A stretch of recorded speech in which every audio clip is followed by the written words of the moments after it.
Inilah rekaman video amatir warga saat api menghanguskan sebuah rumah milik warga di Godean, Sleman, Yogyakarta. Kejadian berawal dari suara ledakan di dalam rumah hingga memunculkan api di ruang tengah dan menghanguskan seluruh bangunan. Pemilik rumah hanya bisa histeris melihat tempat tinggalnya habis dilalap si jago merah. Sebanyak 6 unit mobil pemadam dan 25 orang personil diturunkan untuk memadamkan api. Kemungkinan dari korsleting arus listrik, karena sebelum kejadian tadi kebetulan pas mati listrik. Kebakaran juga terjadi pada sebuah pabrik pengoplos cat dan gudang kayu di Bantul, Yogyakarta. Api diduga berasal dari puntung rokok yang menyambar drum berisi cairan thinner. Banyaknya bahan kimia membuat petugas berjibaku memadamkan api. Kobaran api baru bisa dipadamkan 4 jam kemudian setelah petugas menurunkan 15 unit mobil pemadam kebakaran. Tidak ada korban jiwa dalam peristiwa ini, namun kerugian ditaksir mencapai miliaran rupiah.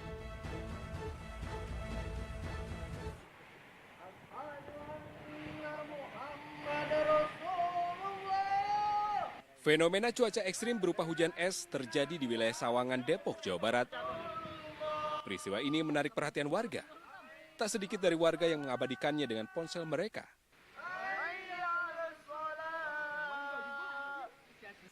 Warga sempat panik karena butiran es yang menimpa rumah mereka ukurannya cukup besar. Menurut warga, hujan es terjadi sekitar 30 menit bersamaan dengan angin kencang dan hujan yang deras. Iya, kurang lebih hujannya sekitar setengah jam dan itu hujannya sangat deras, disertai dengan angin kencang, ditambah lagi hujan es batu. Makanya jadi orang-orang dan anak-anak pada panik nangis karena hujan es batunya lumayan besar. Meski sudah mereda, warga masih waspada lantaran angin masih cukup kencang berhembus di wilayah tersebut. Dari Depok, Jawa Barat, Iyung Rizky melaporkan. Sebuah bus pariwisata yang mengangkut puluhan penumpang hancur dan terguling setelah menghantam pembatas jalan di kilometer 762.800 Tol Porong Sidoarjo dini hari tadi. Kerasnya benturan mengakibatkan bus terguling hingga melintang di tengah badan jalan. Korban dievakuasi ke 3 rumah sakit di Sidoarjo. 3 orang tewas, 46 penumpang lainnya terluka. Korban selamat mengaku peristiwa terjadi ketika para penumpang tengah tertidur. Mengalami kecelakaan, yaitu kendaraan menghantam gadril di sebelah kiri, kemudian terpental ke kanan menghantam gadril pembatas jalur tengah. Iya, kemudian untuk korban sendiri bagaimana, Dan? Info awal korban meninggal dunia sampai saat ini 3 orang. Kami harapkan mudah-mudahan tidak bertambah. Kemudian untuk luka-luka juga cukup lumayan banyak. Ya, kecelakaan. Gitu ya, bis sudah terguling ya. Itu bis dari mana mau kemana? Mau pulang ke Krian tadi pagi. Dari Bali ya, wisata ya. Iya. Berapa orang? Pak, di situ. Satu bis penuh ya. Terus tiba-tiba langsung guling gitu ya. Kecelakaan terjadi diduga disebabkan sopir kelelahan dan mengantuk saat mengendarai bus. Korban dirawat di Rumah Sakit Bayangkara Porong, Rumah Sakit Delta Surya, dan Rumah Sakit Umum Daerah Sidoarjo. Dari Sidoarjo, Jawa Timur, Pramono Putra, iNews melaporkan. Kecelakaan disebabkan pengemudi berkendara dalam keadaan mengantuk. Mobil sedan ini ringsek usai menabrak tembok underpass di Jalan Arteri Pondok Indah, Kebayoran Lama, Jakarta Selatan dini hari tadi. Meski tidak memakan korban jiwa, namun kencangnya benturan membuat mobil dan tembok rusak parah. Kecelakaan ini diduga disebabkan pengemudi berkendara dalam keadaan mengantuk. Guna pemeriksaan lebih lanjut, pengemudi beserta kendaraannya dibawa ke unit Laka Lantas Jakarta Selatan.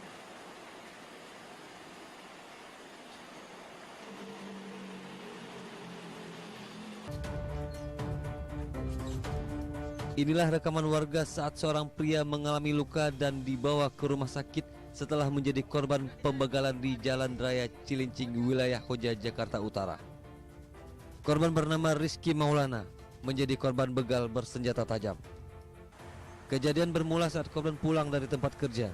Sesampai di lokasi kejadian, korban dipepet 3 sepeda motor.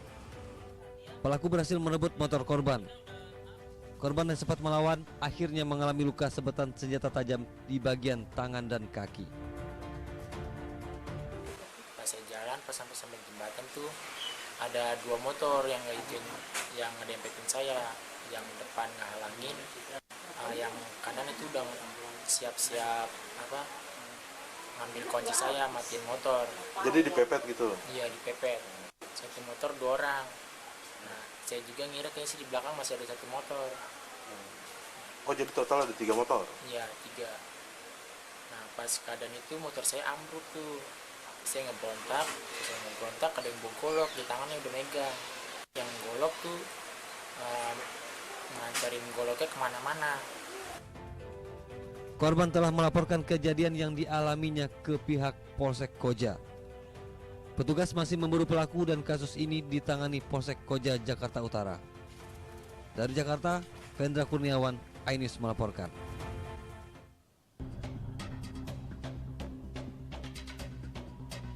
Beginilah detik-detik aksi penjamretan telepon genggam yang menimpa seorang bocah di Jalan Bangunjaya, Kecamatan Durensawit, Jakarta Timur. Pelaku beraksi seorang diri menggunakan sepeda motor. Korban yang tengah asik bermain telepon genggam kaget saat pelaku merampas telepon genggam miliknya. Pelaku kemudian kabur menggunakan sepeda motor, sementara korban terlihat menangis dan meminta pertolongan orang dewasa di sekitar lokasi kejadian. Itu anak memang bukan warga sini ya, dia lagi jalan aja, mungkin lagi diikutin. Nah, diikutin itu dia lagi nyari celah yang orang sepi ya. Itu anak dilewatin, udah baru dia tunggu. Nah, dia tunggu itu begitu udah dekat, kelihatan HP masih pegang begini, langsung ditarik sama dia, kabur keluar lagi ke depan. Itu berarti handphonenya langsung dijamret dari tangan si korbannya ini ya, Pak? Iya. Korbannya ini umur berapa tahun, Pak? Ya, kurang lebihnya antara kelas 3 SD, kelas 3 kelas 4 ya. Bertiga sih tadi. Warga mengaku tidak sempat melihat wajah pelaku. Kejadian ini diharapkan menjadi pelajaran agar kita selalu waspada, karena pelaku tindak kejahatan selalu mengintai. Dari Jakarta, Rio Manik, iNews melaporkan.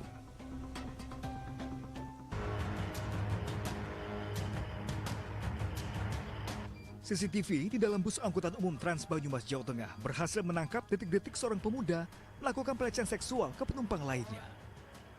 Pelaku perlahan mendekati perempuan berjas biru. Pelaku awalnya duduk agak berjauhan dari korban, kemudian berdiri dan mendekati sambil berusaha mengajak berbicara. Tiba-tiba, pelaku dengan cepat menempelkan alat kelaminnya pada perempuan yang duduk di depannya. Korban pun berteriak.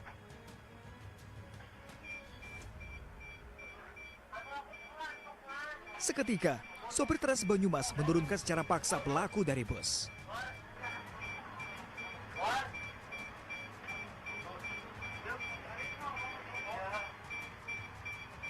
Driver melihat di dashboard depannya itu kelihatan bahwa ada seseorang yang memang berbuat tidak senonoh. Kemudian driver membuat announce bahwa pelaku tidak boleh melakukan seperti itu lagi. Kemudian driver secara sigap sesuai dengan SOP berhenti di halte terdekat dan menurunkan secara paksa atas pelaku tersebut.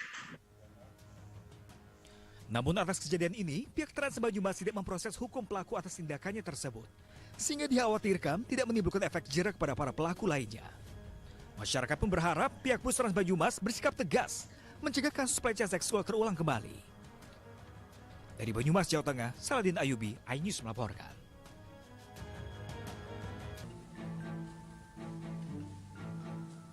Evakuasi material longsor dan pohon tumbang dilakukan petugas di jalur wisata Ciwidey, Kabupaten Bandung, Jawa Barat. Longsor mengakibatkan material tanah, batu, dan pohon menutup jalan dari dan menuju Soreang, Bandung. Longsor terjadi usai hujan deras mengguyur wilayah Kabupaten Bandung sejak Sabtu malam. Akibat tanah longsor dan pohon tumbang ini, jalur wisata Ciwidey alami kemacetan panjang mencapai lebih dari 3 km. Bisa dilihat ada longsoran material berupa tanah, dapur awian dan juga pohon yang menghalangi jalan. Mungkin diakibatkan oleh intensitas hujan yang cukup tinggi sejak semalam, sejak jam 2 pagi ya. Sementara itu di Kabupaten Purworejo, Jawa Tengah, longsor menimpa rumah warga di Kecamatan Kemiri dan Kecamatan Pituro. 4 rumah warga hancur tertimpa material longsoran. Longsor terjadi setelah hujan deras disertai angin kencang melanda Kabupaten Purworejo dan sekitarnya. Hingga kini evakuasi material longsor belum dilakukan, warga berharap adanya bantuan dari pemerintah. Dari Bandung dan Purworejo, tim liputan kontributor iNews melaporkan.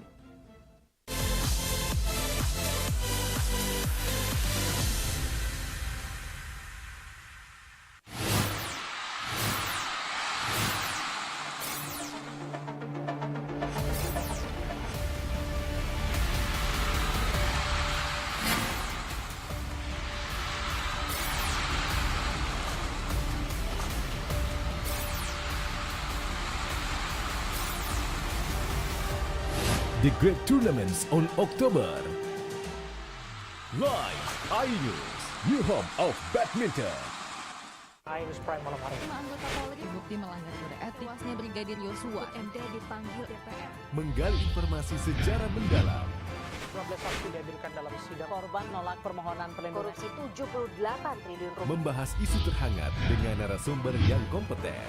Persiapan untuk pembunuhan terencana. Telah terjadi tembak-menembak. Polisi dianggap masih menutup-nutupi. iNews Prime, Senin sampai Jumat pukul 9 malam. Live di iNews. Berita menarik dan faktual kami hadirkan Ada untuk 5 Anda. pilihan lokasi Formula E. Dan bagus juga untuk Indonesia akan disiarkan di seluruh Pemirsa, dunia. jutaan warga memberikan penghormatan terakhir bagi Serta dialog komprehensif bersama narasumber. Harga minyak goreng curah dari telahan Satgas Pangan. Presiden Joko Widodo merombak besar-besaran susunan kapal. Bagaimana situasi terkini? Kobaran api dan kepulan asap membumbung dari iNewsroom, Senin sampai Jumat pukul 5:30 sore hanya di iNews. Kalau kita nih beda, kita nongkrongnya di restoran yang sudah berjualan soto ngoh abad. Penasaran? Penasaran? Rasanya unik dan haknyes. Kita uek-uek ame daun-daunnya, daging ikannya. Kelaparan bikin kamu makin lapar. Senin sampai Jumat pukul 8 pagi hanya di iNews.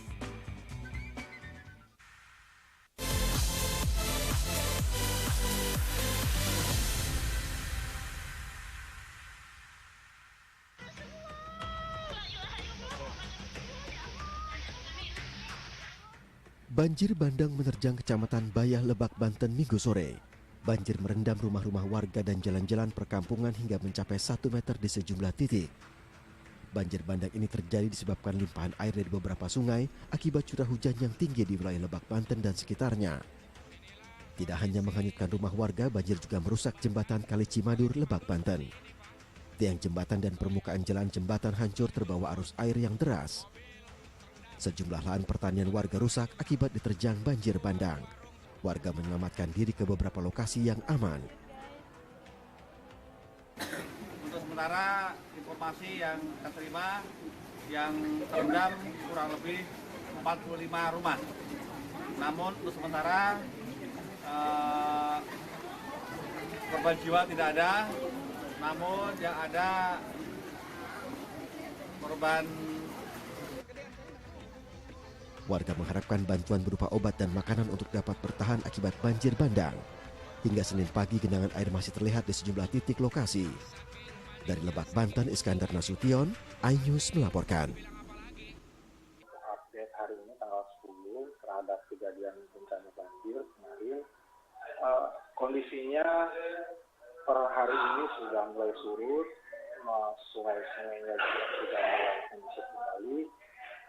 Kami sudah melakukan pendataan, ada 5 kecamatan, Mas Pram, yang terdampak, terdiri dari 14 desa. Total ada 210 rumah yang terendam banjir, ketinggian bervariasi antara 50 sampai 80 cm di dalam rumah. Untuk kerusakan sendiri, kita menghimpun data, ada 4 jembatan yang rusak, kemudian juga sarana ibadah ada 6, terdiri dari masjid dan majelis taklim.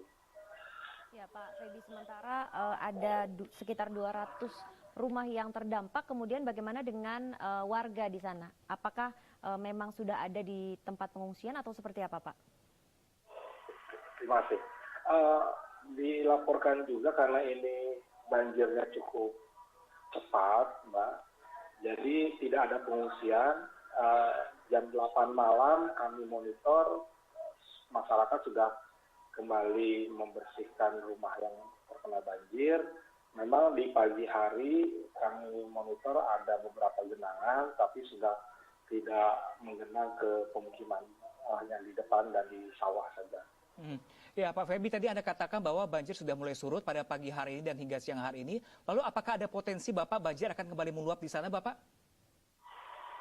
Secara umum, kami berprinsip bahwa BMKG sudah mengeluarkan rilis potensi cuaca ekstrim tanggal 9 sampai 15. Kami tidak bisa memberikan prediksi apakah akan ada banjir susulan atau tidak, tapi dapat disampaikan pada kemarin, banjir kemarin itu curah hujan sangat ekstrim terjadi di Kecamatan Cibubur. Kecamatan Cibubur itu yang menyebabkan curah hujan di sana yang menyebabkan banjir di dua sungai, yaitu Sungai Cibareno dan Sungai Cimadur. Cuacanya sangat ekstrim, tercatat ada 201 mm per detik curah hujan di sana. Itu baru tanggal 9. Kami tidak tahu ke depan apakah seperti apa. Yang jelas kami sudah mengimbau kepada masyarakat selama periode tanggal 9 sampai 15 ini untuk waspada. Pak Feby, apakah sejauh ini ada korban jiwa atau luka-luka, Pak, dan penanganannya seperti apa? Untuk korban jiwa, luka-luka, alhamdulillah tidak ada, Mbak Ratu. Rata-rata masyarakat yang berada di bantaran sungai, mereka sudah paham tanda-tanda akan banjir, mereka cepat mengungsi ke tempat yang aman, sehingga tidak ada pengungsian, tidak ada korban jiwa, tidak ada korban meninggal. Ya, Pak Feby, tadi seperti Anda katakan cuaca ekstrim masih melanda dan sejumlah warga juga tidak mengungsi. Ini antisipasinya untuk warga agar tidak terjadi hal-hal yang tidak diinginkan, apa yang dilakukan pihak BPBD, Bapak, di sana? Selama periode cuaca ekstrim ini, kami menyiagakan pertama di posko utama, kami 24 jam beroperasi, kemudian relawan-relawan kami yang ada di masing-masing kecamatan sudah mengidentifikasi daerah-daerah yang menjadi lokasi langganan banjir. Mereka terus berkomunikasi dengan para kepala desa untuk memberikan warning jika curah hujan yang sudah mulai tinggi, untuk segera menginformasikan kepada warga agar segera mengevakuasi mandiri, mulai dari jiwa dan juga barang-barangnya.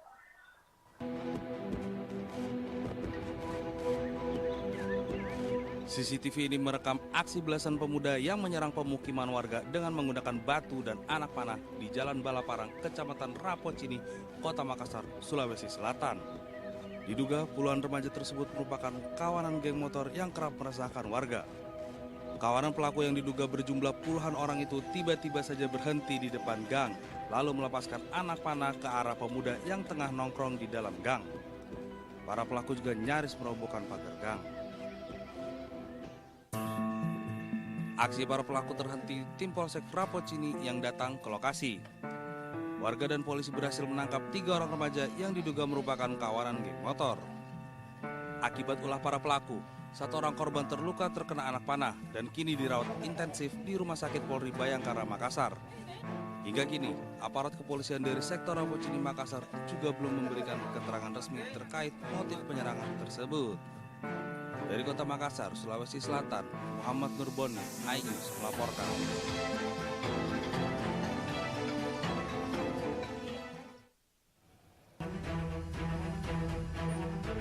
Kurang dari 2 jam, polisi berhasil mengamankan Saripudin, pelaku pembunuhan terhadap ibu kandungnya sendiri. Pelaku berhasil diamankan petugas di wilayah Semuli, Lampung Utara, Lampung. Saat ditangkap, petugas juga mengamankan sebilah golok yang dipakai pelaku untuk membunuh korban. Polisi masih melakukan pemeriksaan intensif terhadap pelaku untuk mengetahui motif apa yang membuat pelaku tega menganiaya dan membunuh ibu kandungnya. Selain itu, polisi juga akan memeriksa tes kejiwaan terhadap pelaku yang merupakan anak ketiga korban. Menurut keterangan kerabatnya, pelaku sempat merantau ke Malaysia dan pernah ingin bunuh diri dengan menyayat tangannya. Jam persisnya di 7.30 pelaku berhasil ditangkap. Saat itu pelaku melarikan diri ke arah Semuli. Nah, pada saat pelaku ditangkap, itu barang bukti atau alat yang dipergunakan berupa sajam itu ada padanya dan berhasil diamankan ya, Polsek bersama TK 308 PSS. Usai dilakukan autopsi di Mapolres Lampung Utara, korban langsung dimakamkan oleh warga dan pihak keluarga di pemakaman umum desa setempat. Dari Lampung, Jimmy Irawan, iNews melaporkan. Hari ini Kejaksaan Agung menjadwalkan akan menyerahkan berkas perkara yang melibatkan mantan Kadif Propam Ferdi Sambo kepada Pengadilan Negeri Jakarta Selatan. Namun waktu pastinya belum ditetapkan. Terkait hal ini, PN Jakarta Selatan akan menunggu hingga jam operasional bertugas hari ini. Nantinya apabila pelimpahan berkas perkara berjalan dengan lancar, penunjukan majelis hakim dapat langsung dilakukan dan jadwal pelaksanaan sidang akan keluar maksimal dalam tempo waktu 7 hari. Perkara ini.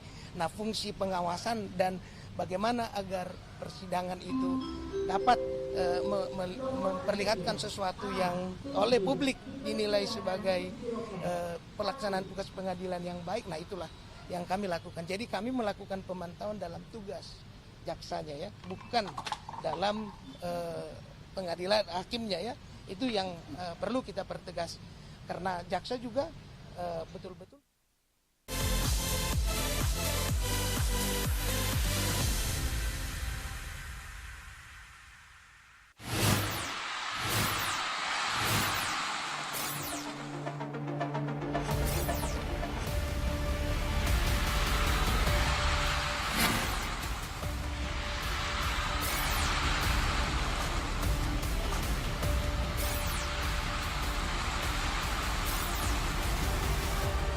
The Great Tournaments on October. Live iNews, new home of badminton. Morning Update, ada apa di hari ini? Menemani pagi Anda dengan informasi yang menarik. Roraima terkenal dengan bentuk puncaknya yang menyerupai meja. Timun laut biasa disebut dengan tripar.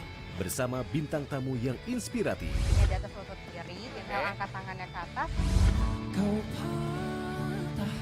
Morning Update, Senin sampai Jumat pukul 7 pagi di iNews. Morning Update, ada apa di hari ini? Menemani pagi Anda dengan informasi yang menarik. Roraima terkenal dengan bentuk puncaknya yang menyerupai meja. Timun laut biasa disebut dengan tripar. Bersama bintang tamu yang inspiratif. Di atas lutut kiri, tinggal angkat tangannya ke atas. Morning Update, Senin sampai Jumat pukul 7 pagi di iNews.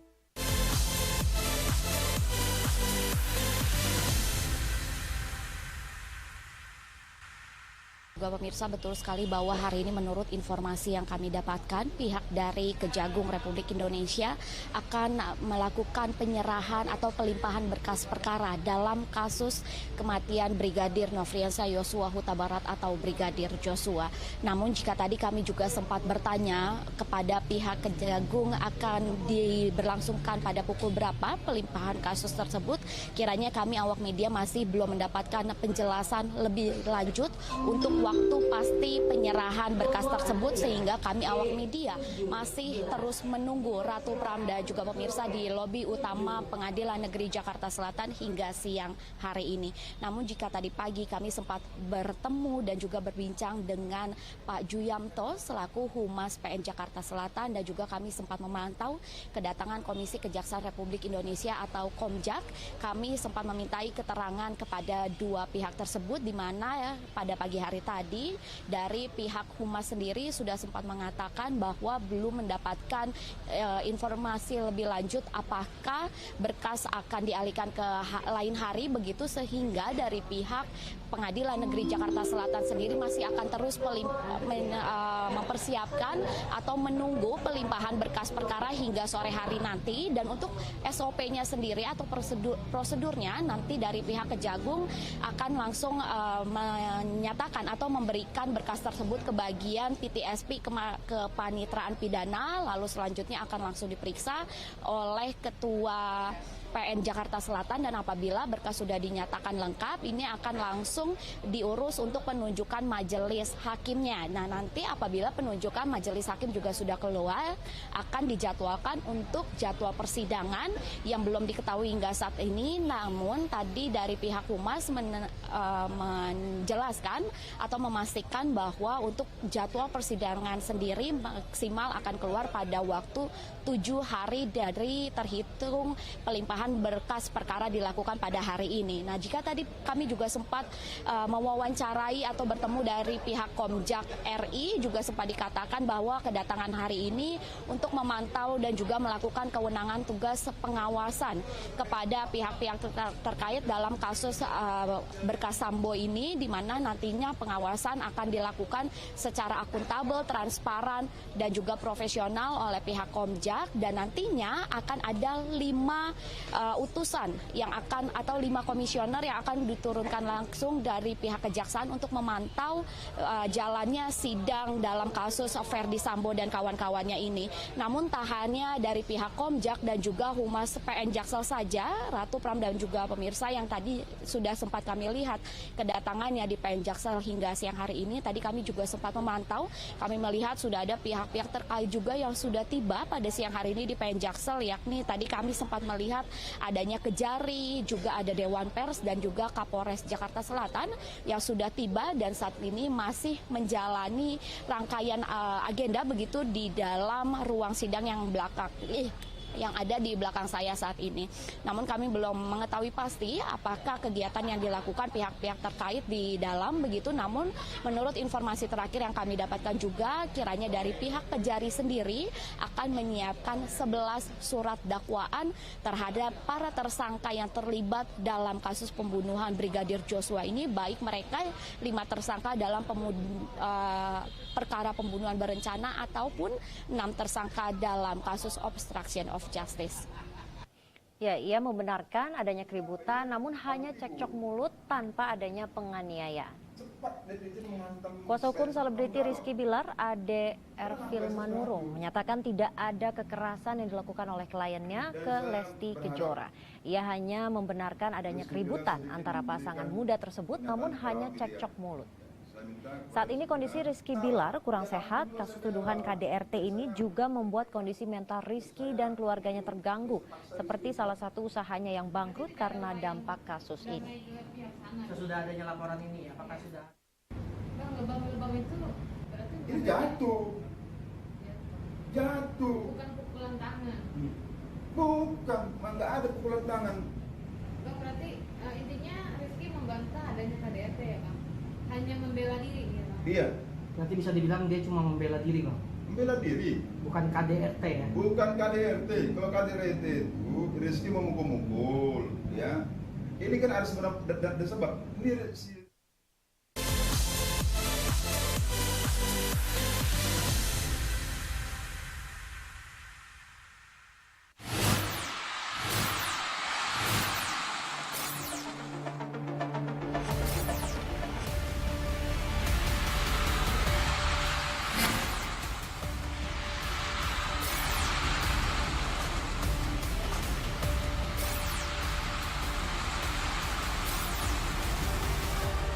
The Great Tournaments on October. Live iNews, new home of badminton. Kompilasi seputar keunikan, keajaiban, dan hal-hal menarik di berbagai belahan dunia. Tahukah Anda jika di bumi ini banyak jenis hewan yang masih misterius? Sebuah kawas secara tiba-tiba muncul di wilayah semenanjung Yamal Peninsula. Inilah kucing berkaki hitam yang hidup di 3 negara di Afrika. Lucu namun mematikan. OMG, setiap hari pukul 19.45 di iNews. Isi akhir pekanmu dengan nasihat kehidupan bersama ustadz-ustadz ternama. Jazauhu inda rabbihim ala wahnin wa fisaluhu fiha. Kalian benar-benar cinta kepada Allah, ikuti Syarat manfaat dan inspirasi. Wajadilhum billati hiya ahsan. insya Allah dakwah akan tercapai. Allah tuh laknat orang-orang laki-laki yang nyerupai perempuan, apalagi pindah kelamin. Cahaya Hati Indonesia, Sabtu dan Minggu pukul 12 siang di iNews.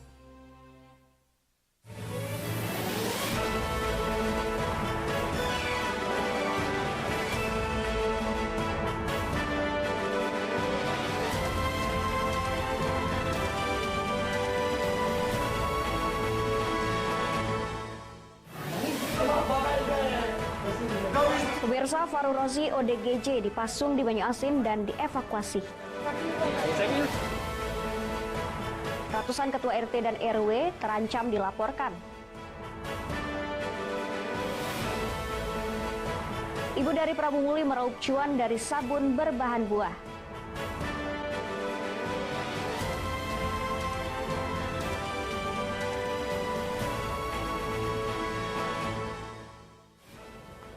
Selamat pagi, apa kabar pemirsa? Senang sekali saya dapat menjumpai Anda dalam iNews Sumsel. 3 saja informasi tadi mengawali jumpa kita pada pagi hari ini. Beragam informasi menarik lainnya kami siapkan untuk Anda. Bersama saya, Salwatu Sadia, inilah iNews Sumsel selengkapnya.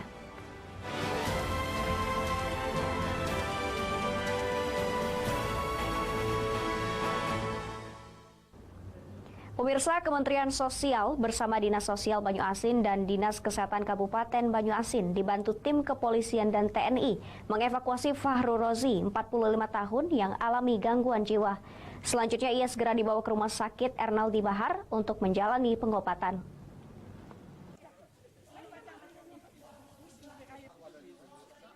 Tim gabungan mengevakuasi Fahrul Razi, warga Komplek Gria Gading Pesona, RT 90 RW 7 Kelurahan Sukajadi, Kecamatan Talangkelapa, Kabupaten Banyuasin. Penderita gangguan kejiwaan ini memiliki emosi yang tidak stabil lantaran mengalami halusinasi yang merasa dirinya selalu dikepung warga hingga memiliki ketakutan yang luar biasa. Akibatnya ia akan menyerang orang-orang yang berada di dekatnya. Dengan kondisi seperti inilah sehingga keluarga memasungnya yang telah dijalani selama 2 tahun terakhir. Untuk mengevakuasi tim cukup kesulitan karena reaksi Fahrul Razi yang selalu melawan sehingga terpaksa harus diberikan suntikan penenang hingga 2 kali peningkatan dosis. Meski cukup sulit, namun petugas berhasil mengatasinya, mencukur rambut dan membongkar pasung yang selama ini membelenggu kedua kaki Fahrul Razi. Setelah berhasil ditenangkan kemudian dimandikan agar segar dan bersih. Selanjutnya Fahrul Razi dibawa ke Rumah Sakit Ernaldi Bahar, Palembang untuk menjalani pengobatan dan selanjutnya akan direhab di Panti Sosial Bina Daksa SMK Budi Perkasa, Kementerian Sosial di Palembang. Mungkin tadi kan obat penenangnya beberapa kali memang nggak kuat gitu. Sehingga tadi diinjeksi 2 kali. 2 kali aja sudah belum tenang juga. Tapi kita tetap evakuasi sehingga segera ditangani dengan baik. Gitu. Terus setelah ini kita bawa ke Rumah Sakit Ernaldi Bahar di Palembang. Nah, nanti kita lihat berapa lama di sana. Setelah itu kita rehab di tempat kita. Dari Banyuasin, Ahmad Syaiful, iNews melaporkan. Kita beralih ke informasi pemirsa. Pemerintah Provinsi Sumatera Selatan melalui Peraturan Gubernur Pergub Nomor 9 Pasal 9 Tahun 2021 menetapkan pajak khusus kendaraan bermotor listrik sebesar 10%. Aturan ini dibuat untuk mendukung pengurangan kendaraan berbahan bakar minyak atau BBM.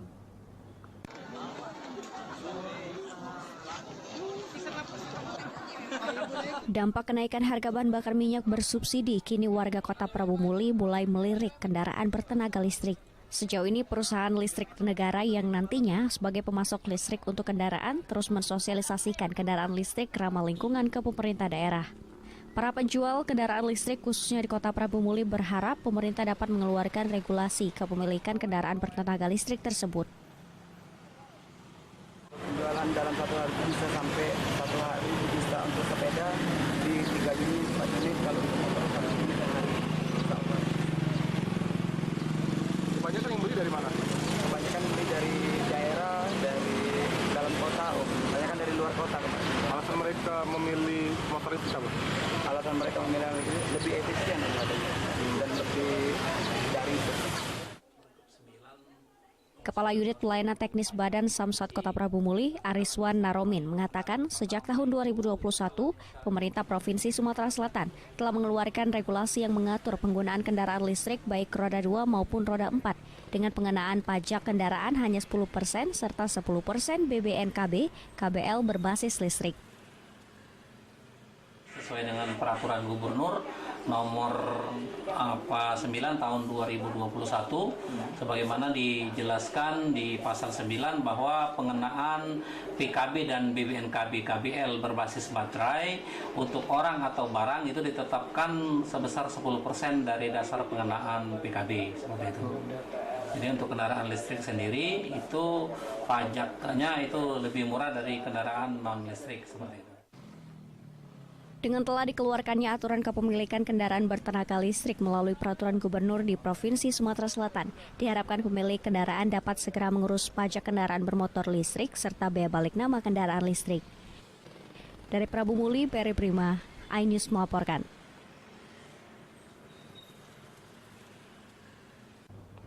Selain itu, pemirsa, 699 ketua RT dan RW yang tersebar di 6 kecamatan di Kota Prabu Muli bakal dilaporkan ke penegak hukum jika calon penerima bantuan langsung tunai atau BLT terdapat rekayasa dan asal-asalan.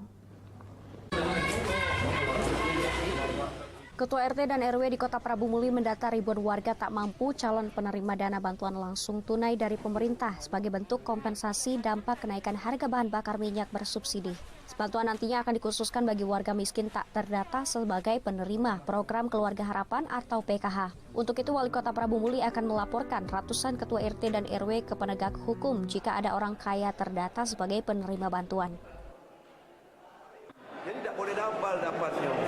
Jadi enggak, orang tidak mampu atau miskin itu yang dia tidak dapat, itu yang menjadi prioritas kita dapat. Makanya kita buat pernyataan RT, nanti kalau ke double ataupun ada bong kayu dapat, RT bertanggung jawab mengembalikan. Makanya RT membuat pernyataan supaya RT lebih selektif lagi mendata warga. Jangan ada pesan bong kayu dapat, ini dapat. Nah, karena kan yang mendata juga RT. Sementara itu, Ketua Dewan Perwakilan Rakyat Daerah atau DPRD Kota Prabu Muli, Sutarno, meminta kepada petugas yang nantinya menyalurkan bantuan langsung tunai tidak melakukan pemotongan seperti yang terjadi di daerah lain. Memang program pemerintah pusat itu kan untuk masyarakat memang yang miskin terkait dampak daripada kenaikan BBM ini tadi, jadi jangan sampai hal itu untuk pemotongan itu jangan sampai terjadi. Khususnya di Kota Prabu Muli memang 1.000 ya sampaikan 1.000. Saat ini pemerintah Kota Prabu Muli telah menyiapkan dana sebesar 2,5 miliar rupiah bersumber dari dana alokasi umum dibagikan kepada ribuan warga tak mampu. Dari Prabu Muli, Beri Brima, iNews melaporkan. Pemirsa, Oku akan miliki mall pelayanan publik. Saksikan informasi selengkapnya sesaat lagi.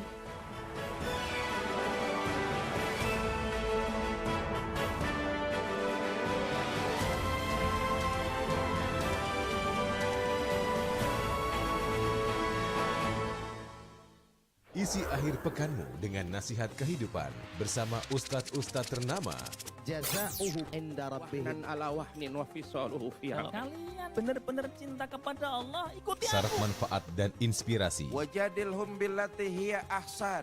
Insya Allah dakwah akan tercapai. Allah tuh laknat orang-orang laki-laki yang nyerupai perempuan apalagi pindah kelamin. Cahaya Hati Indonesia, Sabtu dan Minggu pukul 12 siang di iNews.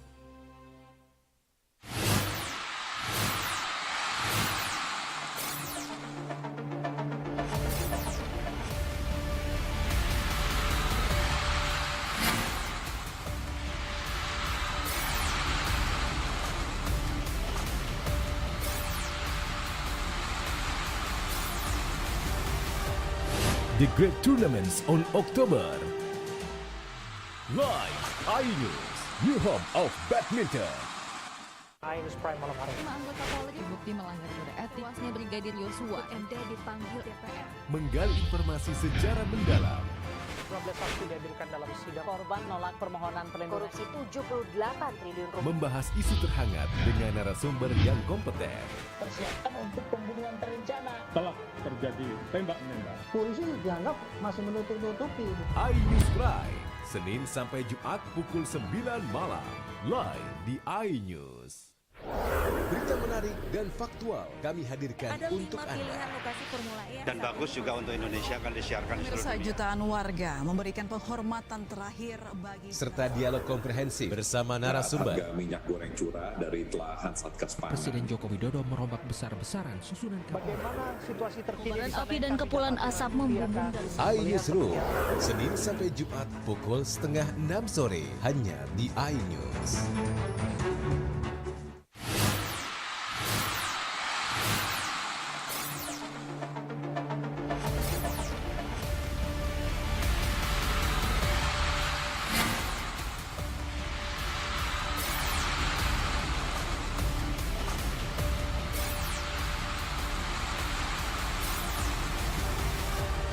The Great Tournaments on October.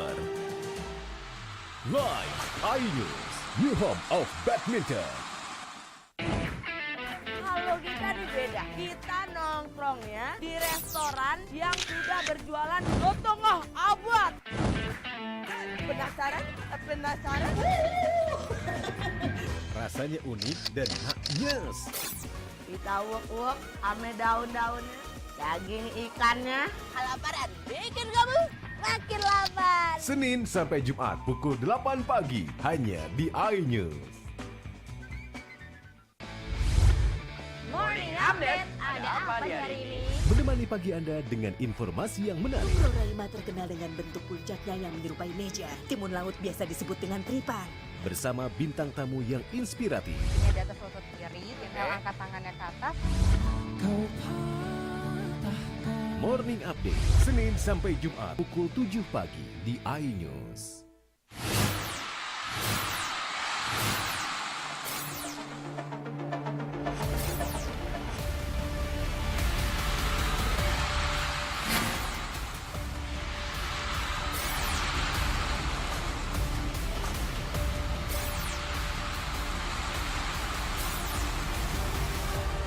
The Great Tournaments on October. Live iNews, new home of badminton.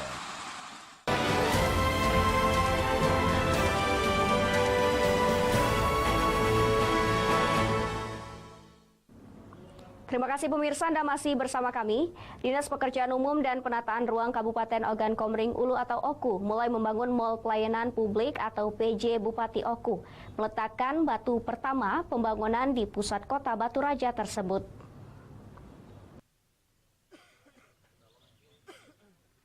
Untuk pertama kalinya, Ogan Komering Ulu akan memiliki mall pelayanan publik yang saat ini sedang dibangun tahap 1. Pembangunan itu secara resmi dihadiri PJ Bupati OKU Teddy Melwansyah.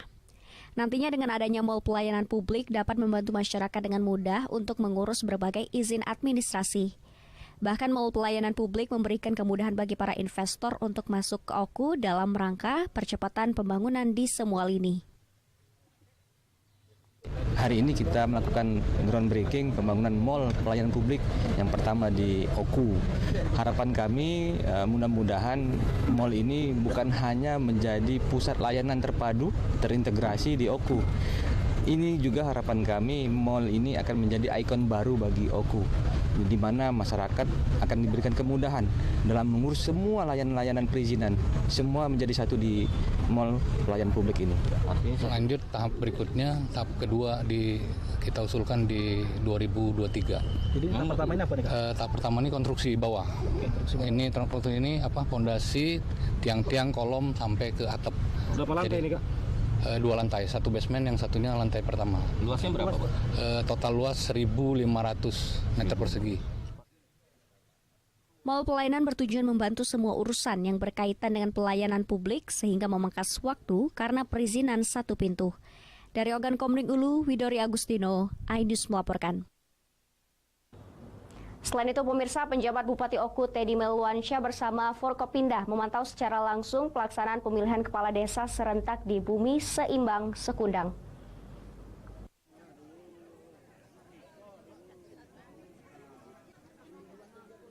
Sebanyak 57 desa di Ogan Komering Ulu melaksanakan pemilihan kepala desa serentak.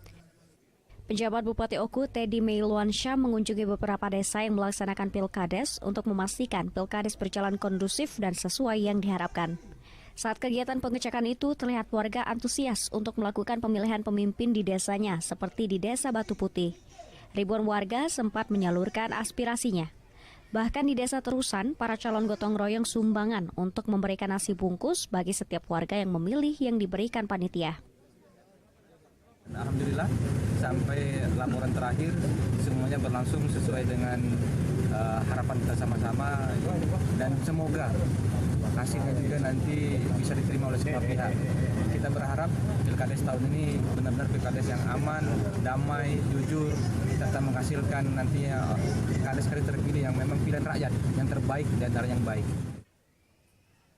Dikatakan Firdaus, secara penuh rekapitulasi data akan masuk ke pihaknya hingga menjelang malam dan akan ditetapkan pemenangnya hasil dari penghitungan. Kades tahun 2022 ini diikuti oleh 57 desa, sebar di 12 kecamatan dengan mata pilih kurang lebih 69. Jadi pada kesempatan ini tentunya kami menghimbau kepada pemilih khususnya yang terdaftar dalam masa pilih tetap untuk menunaikan hak pilihnya sehingga dapat pimpinan depan 6 tahun ke depan negara pimpinan yang dipercaya oleh masyarakat. Dari Ogan Komering Ulu, Widori Agustino, iNews melaporkan. Pemirsa, Kepala Desa Talang Padang, Kecamatan Buai Pemaca, Kabupaten Ogan Komering Ulu Selatan, mengajak warga dan aparatur pemerintahan desa membudidayakan bibit lele. Usaha ini untuk meningkatkan perekonomian masyarakat.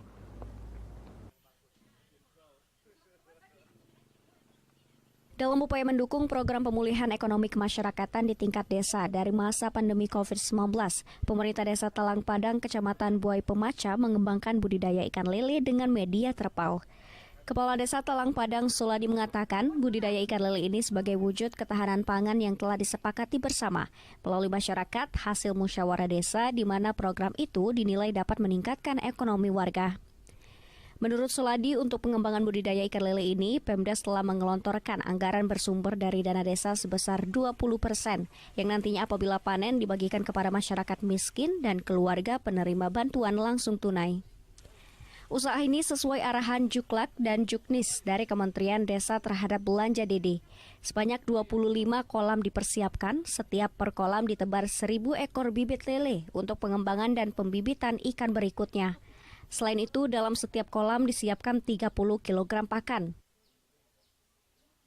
Sistemnya nanti itu akan diurus oleh pengurusan ya di kelompok, dan hasilnya nanti akan dijual melalui, karena di sini banyak sekali pengampas-pengampas sayuran itu, mungkin akan diadakan waktu panennya nanti akan dijualkan ke rombongan yang khususnya di Talang Padang ini. Warga sekitar, Pak? Warga sekitar, benar. Perpres nomor 109 tahun 2021 yang mewajibkan desa menganggarkan di dalam APBDes, yaitu untuk kegiatan ketahanan pangan. Sebagaimana upaya desa pemulihan ekonomi pasca pandemik, desa tanpa kelaparan, tanpa kemiskinan, dan desa sejahtera dan sehat. Ketahanan pangan juga mengembangkan sektor lainnya, peternakan sapi, hortikultura, dan tanaman pinang. Dari Ogan Komering Ulu Selatan, Teddy Hendrawan, iNews melaporkan. Ibu De Prabu Muli meraup cuan dari sabun berbahan buah. Saksikan informasi selengkapnya sesaat lagi.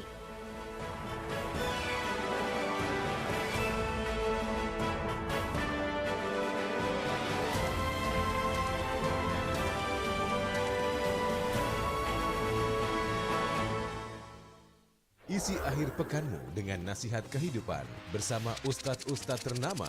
Jazauhu inda rabbih ala wahnin wa fisaluhu fiha. Kalau kalian benar-benar cinta kepada Allah, ikuti Syarat aku. manfaat dan inspirasi. Wajadilhum billati hiya ahsan.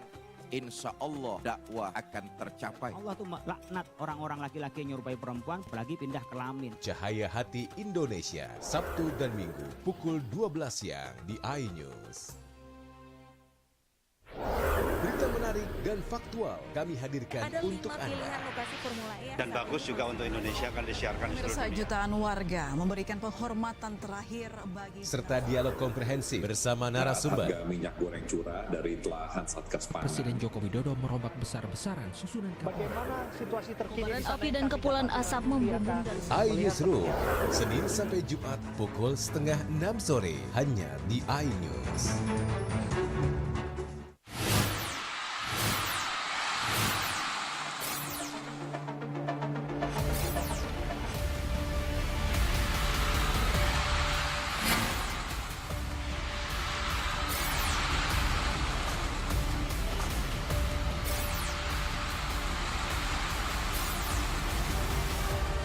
The Great Tournaments on October. Live iNews, new home of badminton. iNews Prime malam hari. 5 anggota Polri terbukti melanggar kode etik. Tewasnya Brigadir Yosua, MD dipanggil DPR. Menggali informasi sejarah mendalam. 12 saksi dihadirkan dalam sidang. Korban nolak permohonan perlindungan. Korupsi 78 triliun rupiah. Membahas isu terhangat dengan narasumber yang kompeten. Persiapan untuk pembunuhan terencana. Telah terjadi tembak-menembak. Polisi dianggap masih menutup-nutupi. iNews Prime, Senin sampai Jumat pukul 9 malam. Live di iNews. Morning Update, ada apa di hari ini? Menemani pagi Anda dengan informasi yang menarik. Flora 5 terkenal dengan bentuk puncaknya yang menyerupai meja. Timun laut biasa disebut dengan tripan. Bersama bintang tamu yang inspiratif. Ini di atas lutut kiri, tinggal angkat tangannya ke atas. Morning Update, Senin sampai Jumat pukul 7 pagi di iNews. Kompilasi seputar keunikan, keajaiban, dan hal-hal menarik di berbagai belahan dunia. Tahukah Anda jika di bumi ini banyak jenis hewan yang masih misterius? Sebuah kawas secara tiba-tiba muncul di wilayah semenanjung Yamal Peninsula. Inilah kucing berkaki hitam yang hidup di 3 negara di Afrika. Lucu namun mematikan. OMG, setiap hari pukul 19.45 di iNews.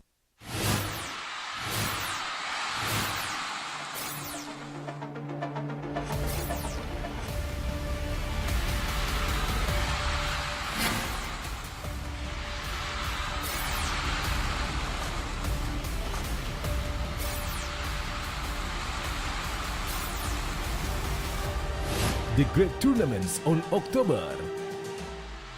Live iNews, new home of badminton.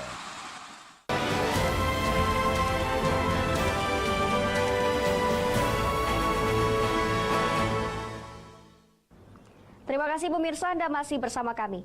Memperingati Maulid Nabi Muhammad sekaligus bertepatan di hari Jumat yang menjadi hari paling baik untuk bersedekah, DPC PDI Perjuangan membagikan 2.500 nasi kotak bagi warga sekitar dan pengendara yang melintas di Jalan Brigjen Hasan Kasim.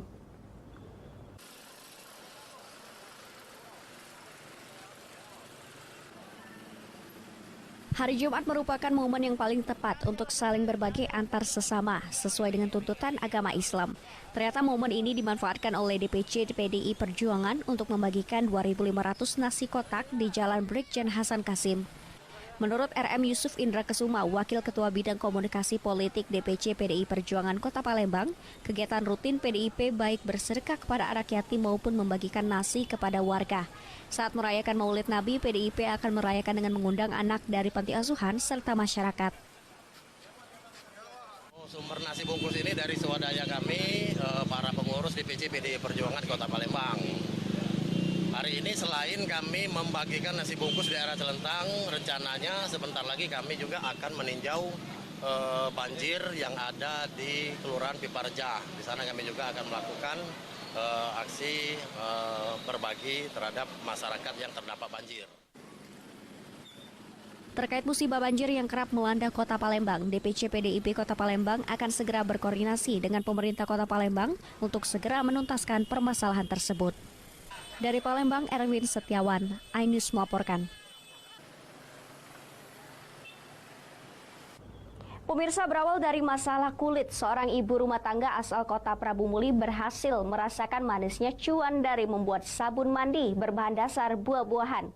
Kini sabun mandi buatan rumahan tersebut banjir pesanan konsumen asal Pulau Jawa.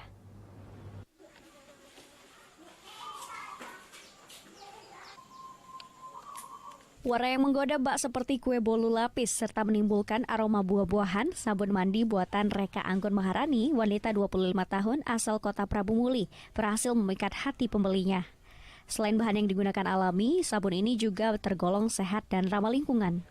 Nah, untuk Anda yang ingin mencoba membuat sendiri di rumah, sediakan minyak zaitun, minyak kelapa, minyak biji bunga matahari, dan minyak biji jarak. Ada juga beberapa varian sabun ditambahkan mentega lokal seperti mentega coklat dan mentega tengkawang. Untuk varian nanas, kopi coklat yang telah diekstraksi menjadi cairan, dicampur minyak esensial serai wangi, kunyit bubuk, dan kelor bubuk sebagai pewarna alami juga memiliki manfaat tersendiri bagi kulit. Lalu campur semua minyak yang mengandung nabati tersebut dengan minyak alkali dan air aquades atau distilasi. Tunggu atau curing selama 4-6 minggu hingga membuat sabun menjadi padat dan sempurna pH seimbang. Setelah 6 minggu, sabun dikeluarkan dari cetakan lalu dipotong manual, lalu diletakkan pada rak sabun menunggu sabun padat sempurna. Ibu saya memiliki masalah kulit waktu itu yang nggak kunjung sembuh. Saya buat sabun itu, kemudian saya kasih ke ibu saya, alhamdulillah cocok. Terus setiap saya buat tuh saya selalu foto-fotoin, videoin karena kan bentuknya lucu-lucu kayak kue tuh. Nah, dari situ teman-teman sekitar saya tanya-tanya itu apa. Akhirnya saya kasih dulu awalnya buat testimoni, mereka cocok juga dan mereka suka. Dibantu 2 orang pekerja warga perumahan Villa Gumai, Kelurahan Gunung Ibul, Kecamatan Prabu Muli Timur, Kota Prabu Muli ini baru mampu memproduksi sebanyak 500 pieces dalam 1 bulan dengan harga relatif terjangkau mulai dari Rp5.000 sampai Rp60.000. Dari Prabu Muli, Berry Brima, iNews melaporkan. Informasi tadi sekaligus mengakhiri iNews Sumsel pada hari ini. Saya Salwatu Sadia dan kru yang bertugas mengucapkan terima kasih atas kebersamaan Anda. Sampai jumpa.